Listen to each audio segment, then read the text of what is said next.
ಎಲ್ಲ ಗಾಜಿನ ಮೇಲೆ ಕೂತಿದ್ದಾರೆ. FIR ಬಿತ್ತು ಅಂದ್ರೆ ಯಾರು ಇರುವಂಗೇ ಇಲ್ಲ.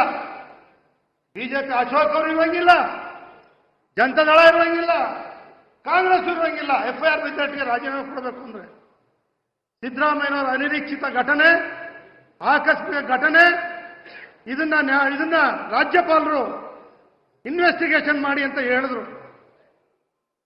ಜಸ್ಟಿಸ್ ಹೇಳಿದ್ರು, ರಾಜ್ಯಪಾಲರು ಹೇಳಿದ್ರೆ ಸರಿಯಾಗಿದೆ ಅಂತೇಳಿ. ಇನ್ವೆಸ್ಟಿಗೇಷನ್ ಮಾಡಿದ್ರೆ ಯಾವ್ದಾದ್ರು ಕಾನೂನಲ್ಲಿ ಇವ್ ಜೈಲಿಗೆ ಹಾಕು ಅಂತ ಹೇಳಿದ್ಯಾ, ಇಲ್ಲ ರಾಜೀನಾಮೆ ಕೊಡು ಅಂತ ಹೇಳಿದ್ಯಾ?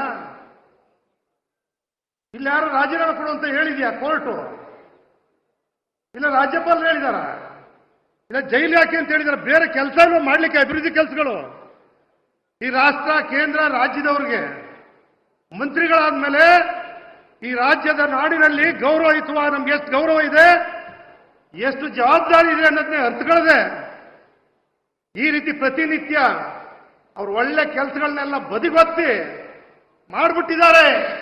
ರಾಜೀನಾಮೆ ಕೊಟ್ಬಿಡಿ, ರಾಜೀನಾಮೆಯ ಕುಮಾರಸ್ವಾಮಿ 2 ಲಕ್ಷ ಕೋಟಿಗಿಂತ ಕೊಟ್ಟಾರ, ಕೊಡಕಾಗ್ತದ? ಕೊಡಿ ಅಂತಾರೆ. ಸಿದ್ದರಾಮಯ್ಯ 136 ಜನ ಟೀಕೆ ಗೆದ್ದಿದ್ದಾರೆ. ಆ ರಾಜೀನಾಮೆ ಕೊಟ್ಬಿಡಿ, ರಾಜೀನಾಮೆ ಕೊಟ್ಬಿಡಿ. ರಾಜೀನಾಮೆ ಕೊಡ್ಬೇಕಾ? ತೋರಿಸ್ಬಿಡಪ್ಪ ಯಾವ ಕಾನೂನು ನೋಡುವ, ಅದ್ಯಾವ ಕಾನೂನು ರಾಜೀನಾಮೆ ಕೊಡು ಅಂತ ಹೇಳದೆ, ಯಾವ ಕಾನೂನು ಜೈಲಿಗೆ ಹಾಕಿದೆ ಅಂತ ಹೇಳಿದೆ ತೋರಿಸ್ರಿ.